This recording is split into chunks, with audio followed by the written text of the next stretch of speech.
hier qui m'avait demandé, donc en fait j'étais le.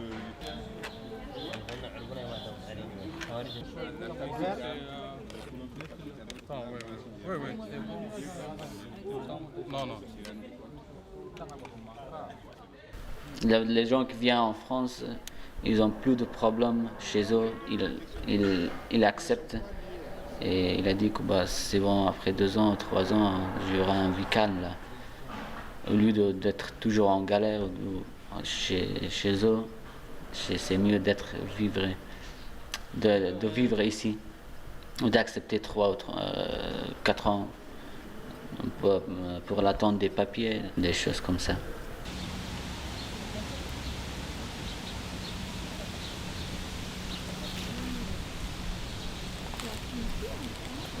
Si tu as le choix, tu ne veux pas sortir dans ton pays. Imagine, tu laisses ta maman, ton père, tes enfants, que tu as grandi ensemble, tes amis. Bon, c'est un peu difficile, quoi.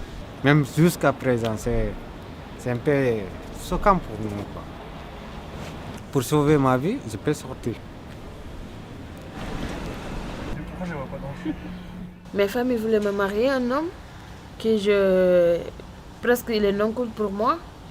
En même temps, il est plus âgé que moi. Ça trouvait que j'étais petite. Et en même temps, moi aussi, je ne l'aime pas du tout. Il voulait me forcer aussi pour faire circoncision. Il voulait me faire ça aussi. Je refuse de le faire. Mes familles m'ont cherché chez eux. Après, je suis partie refuser l'une de mes amies. Je lui ai expliqué mes problèmes. Après, c'est eux qui m'ont aidé. Ils m'ont donné l'argent. C'est là-bas que j'ai commencé à vendre les condiments, les légumes, les fruits. L'argent que j'ai accumulé, c'est ça que j'ai payé maintenant pour prendre la route, pour faire l'aventure.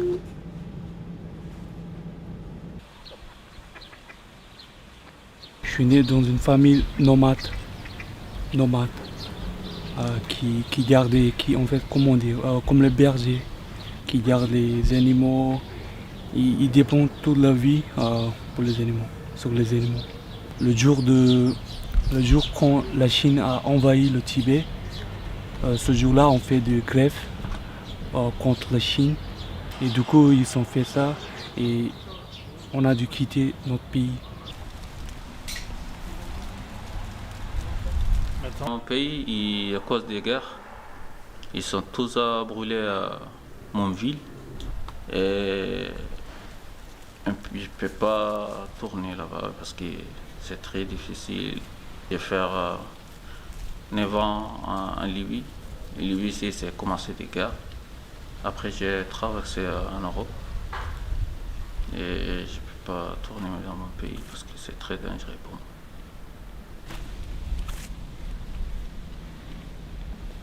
Moi, c'est mon père qui m'a envoyé pour étudier en France. C'est pour faire un master. Je fais une année et après, je n'ai pas continué parce que c'est celui qui prenait les charges. Ils l'ont mis en prison à Djibouti. Et dans ces cas, moi, j'arrive pas à me financer moi-même. Quand le service secret a arrêté à mon père, c'est à ce moment-là que moi, je fais la demande d'asile. J'ai quitté seulement à l'âge de 15 ans. Et je suis Peul, l'ethnie Peul. L'ethnie Peul est toujours victimée en Afrique, comme la Guinée et Mali et beaucoup d'autres pays.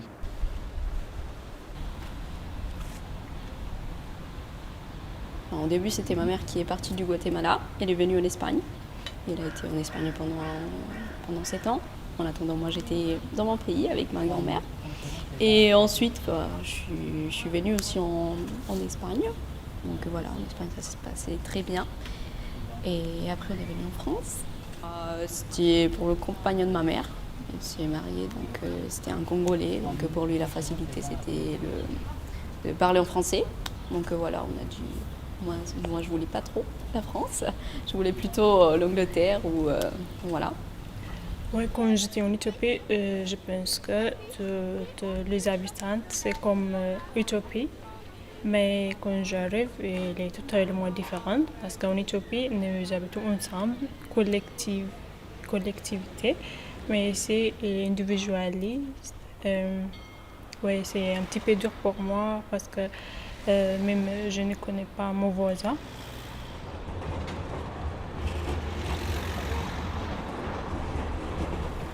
Quand on est dans notre pays, et il y a un très bon projet qui arrive. Dans mon cas, c'est pour amour, mais à la fois, c'est difficile. On laisse les familles, on laisse les amis, le nièce, le travail, on laisse la vie pour commencer un autre. Au début, la langue étrangère, ça m'a intéressé beaucoup. Même si je n'ai pas pensé ça c'est difficile à apprendre. Tu dois besoin de lutter, combattre quelque chose. Et c'est comme ça. Migramos con nuestras raíces. Cuando on sort de notre pays, on va avec notre racine. On a fait un plan, on veut déménager et après quand on arrive à l'autre pays, on pense que tout va passer bien rapidement, qu'on se va habituer rapidement, mais c'est pas comme ça. Et en fait, je pense que personne n'est préparé pour les différences.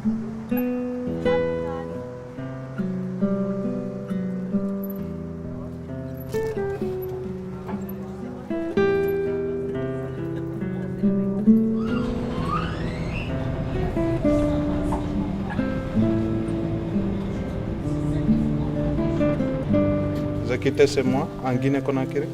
J'ai arrivé à Mali, après Mali, Algérie, après Algérie et Libye, après Libye et Italie. Moi, j'ai fait presque 5 voyages. Non, 4 voyages dans l'eau, on nous a fait retourner. Maintenant, 5e fois là, c'est là-bas que j'ai passé. Après, j'ai fait en Espagne, on nous a enfermés comme genre de prison, mais je peux dire que ce n'est pas prison, mais c'est comme pour nous demander, ils nous apprennent notre empreinte pour confirmer que nous, on est passé par Maroc en Espagne aussi. Ouais. Après, on est venu ici en France.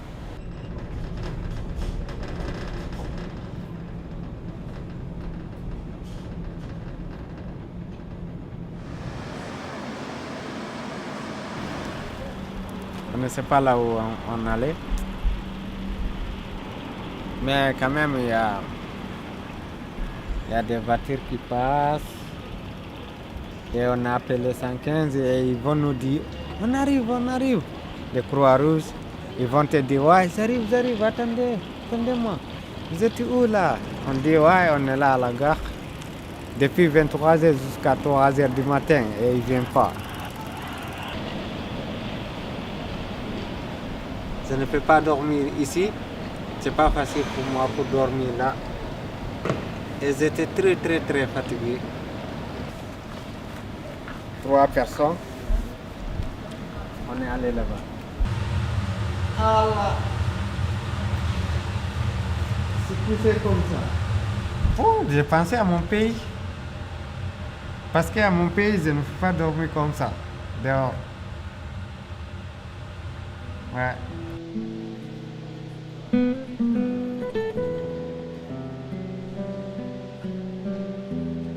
Pour les commences, on imagine plein de choses à faire. Mais quand on arrive, il y a un grand mur qui s'est construit avant nous. Les langues, la culture, les coutumes des pays ne se ressemblent pas à les nôtres.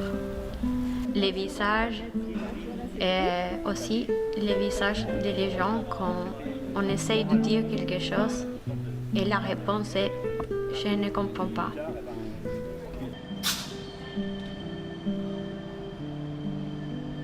Avant, c'était très difficile parce que même pour parler avec quelqu'un, c'est un peu difficile pour moi. Maintenant, là, on dort dehors toujours.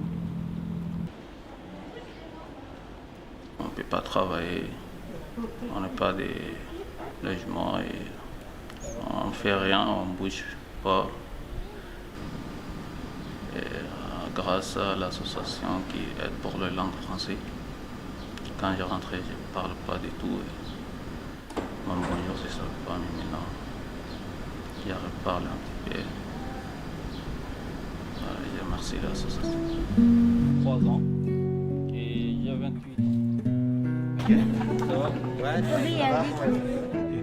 On entend beaucoup de choses sur la France par rapport sur le droit pour les immigrés.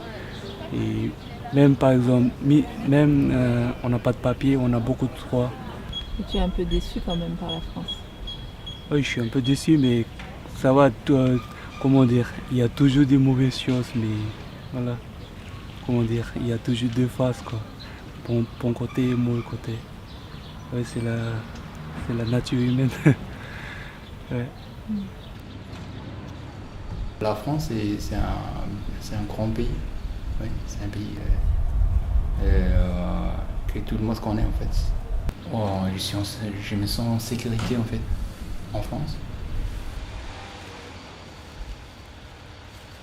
Quand on essaye d'arriver à parler, quand on essaye de relationner avec les gens, on essaye d'exprimer les choses qu'on veut. Et tous ces sentiments commencent à changer et on commence à trouver les gens pareils, à nous. C'était un petit peu difficile pour communiquer avec les gens, mais après, je rencontre une fille éthiopienne et elle m'a monté la maison des habitantes. Et je trouve que c'est très très belle pour moi parce que je rencontre beaucoup de jeunes qui viennent de différents pays, différentes cultures. J'aime ça et j'ai commencé à apprendre la langue française. Maintenant, j'aime vivre ici que d'avant. C'est ça. Moi, je veux que tu fais comme ça, après tu voles. Si je suis avec le groupe, je suis heureux, je parle avec eux, je ne reste pas seul, je ne reste pas à penser. Là, je suis heureux un peu, quoi. Mais si le moment passe, encore il y a une chose à penser aussi. C'est comme ça, nous, on est. Parce que on a quitté dans notre pays et on est venu dans l'autre pays étranger qu'on ne connaît pas. Là, peut-être si ils nous laissent rester et on va planter notre plante ici. Ah ouais? Bon, pour mon rêve, c'est de vivre tranquille comme les autres. Si tu es en santé, tu es en sécurité, il y a l'espoir.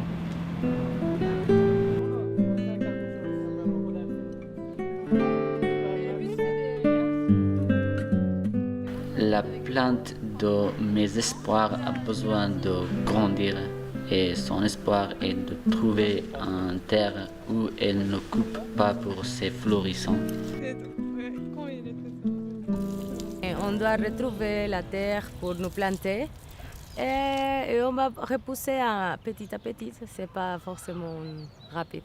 Mais voilà, c'est ça. Il faut être courageux, forte, travailler. Ne fais pas chercher, dire moi je vais assis, un homme doit faire pour moi. Non. Il faut chercher ta vie toi-même. Parce que tu es une femme. La manière qu'un homme se lève, partir chercher un travail, une femme aussi doit se battre comme ça. Depuis que je suis venue en France, quand même Dieu merci. Dieu merci parce que depuis que je suis là, vraiment, ce que je vis ici, je ne veux pas dire que je suis là en train de faire n'importe quoi qui n'est pas bon, mais je suis libre à moi-même.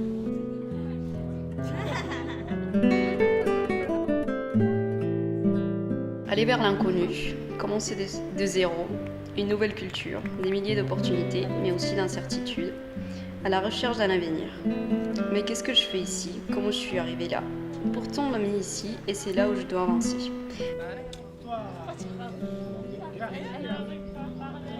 Cette vie m'a donné beaucoup de bonnes choses. Une nouvelle famille, de nouveaux amis, une nouvelle culture, de nouveaux challenges. C'est ici que j'ai vu la neige pour la première fois. C'est ici que j'ai participé dans un tournoi national de jeux de carême pour la première fois. C'est ici que j'ai mis ma peinture dans une exposition pour la première fois. C'est ici que ma photo a été publiée dans un journal pour la première fois. C'est ici que j'ai fait de l'escalade pour la première fois. Enfin, ce pays est très propre, très beau, très calme. J'aime bien ce pays, mais rien ne peut remplacer son propre pays. Dans un coin de mon cœur, il manque quelque chose. J'espère qu'un jour mes racines adopteront cette nouvelle terre. Il n'y a pas de chemin. Il n'y a pas de chemin pour le bonheur. Le bonheur, c'est le chemin.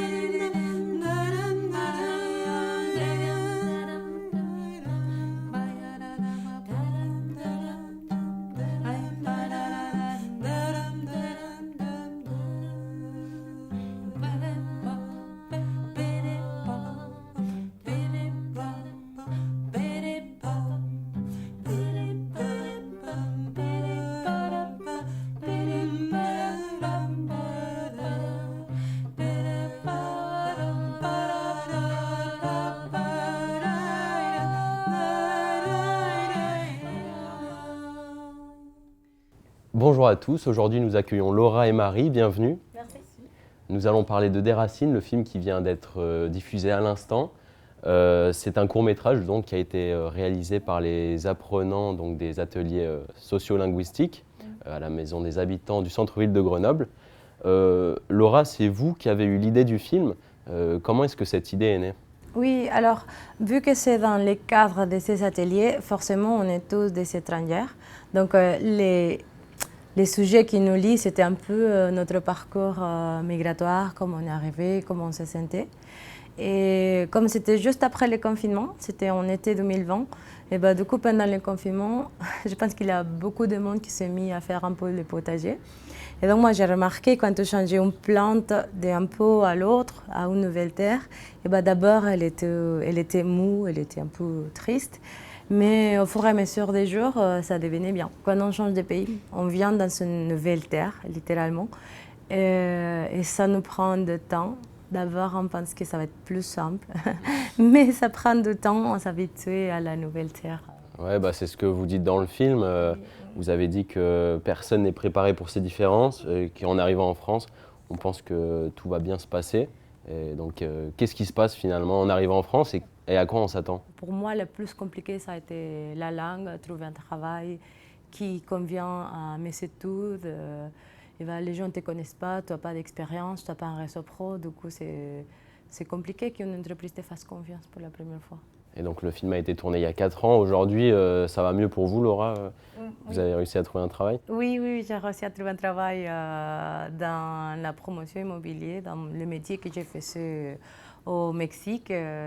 Ça n'a pas été facile, ça m'a pris du temps. D'abord, j'ai travaillé dans un autre truc, un autre métier. Et c'est aussi compliqué d'avoir, en fait, de prendre conscience que tout doit peut-être passer par un autre truc, moins bien payé, moins bien vu. Mais tout passe par là et quand tu es là, tu te dis, mais qu'est-ce que j'ai fait là? Comment est-ce que j'ai arrivé là? Pourquoi? En quel moment? Marie, vous avez accompagné les apprenants donc, pour la réalisation de ce film. Dans le générique, on a aperçu les coulisses. Comment ça s'est passé finalement? Comment est-ce que vous avez accompagné tout ce monde pour faire un film? Eh ben, moi je fais partie d'un collectif qui s'appelle le collectif Azimut. Et ça fait longtemps maintenant qu'on fait des films, de la création partagée des films collectifs avec différents groupes. Du coup, on a mis au point plusieurs techniques pour faire de la création collective, ce qui n'est pas forcément facile. Et du coup, d'abord, il y a toute une formation aux outils et au langage cinématographique, avec les valeurs de plan. C'est souvent sous forme ludique, sous forme de jeu. On fait aussi beaucoup de...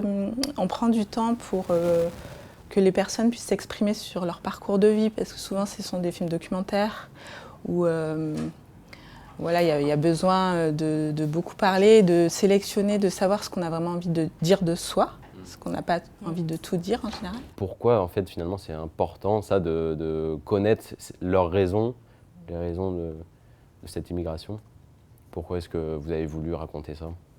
Je ne sais pas si ça sert un peu une sorte de conscientisation, je ne sais pas, mais en tout cas, on a envie de partager qu'on est plus qu'une personne qui ne sait pas parler. On est beaucoup plus et on aimerait pouvoir les partager et arrêter d'être vu comme étrangères en fait. Vous avez créé un lien fort entre vous. Oui. Est-ce que vous avez encore des contacts justement? Que sont devenues ces personnes qu'on voit à l'écran? Oui, oui, bien sûr. On est toujours en contact. Comme je disais, on se retrouve souvent au Café International. Je ne sais pas si le mot s'est amélioré. Mais en tout cas, on a tous évolué positivement. Il y avait certains qui n'avaient pas des papiers, qui dormaient à la rue. Et aujourd'hui, il a des papiers, il a un travail. Il a une fille. Je sais pas, pour moi, c'est vraiment super cool de pouvoir se revoir et savoir comment on a tous évolué. Merci beaucoup. Merci de nous avoir partagé ce film. Et merci pour cet échange, Laura, Marie. Merci à vous de nous avoir regardés. À très bientôt.